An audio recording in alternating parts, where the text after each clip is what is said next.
The elders said, "Not every soul finds peace after death. Those who drowned, who were murdered, who took their own lives, could not leave this world. Their spirits lingered among the living. From such restless souls, the Mara is born.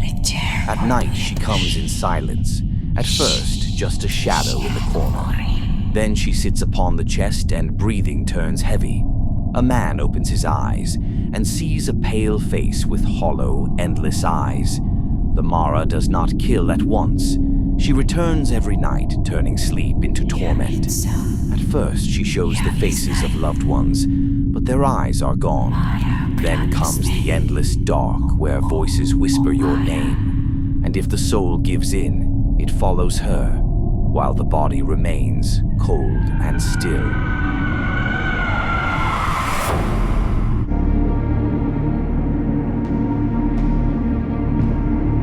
They say every river has its master. Long ago, a fisherman mocked the old ways. When his nets came up empty, anger drove him to cut open a fish, spilling its blood into the river.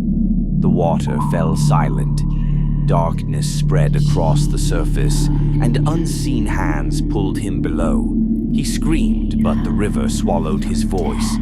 Beneath the current, his body twisted, skin turned pale green, hair tangled with weeds, eyes hollow like a dead fish. The man was gone. In his place, the water spirit was born. Now he waits in the depths, whispering, calling the living closer to the shore. And when you lean too near, his cold hands will drag you down to sit forever in his kingdom of bones and silence.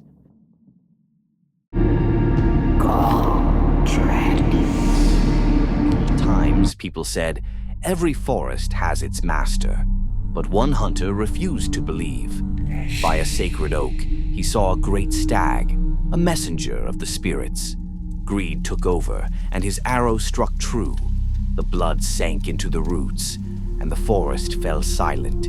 Faces appeared in the bark, branches whispered with voices not human. The hunter touched the tree, and his hand fused with the wood.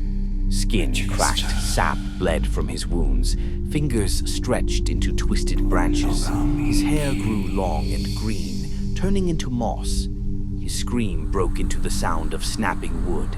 His body stretched, his eyes burned with pale light. The man was gone. In his place stood the new master of the forest, the Leshy. And ever since, all who disturb the silence of the woods risk sharing his fate. For the forest does not forgive. The forest always takes its own.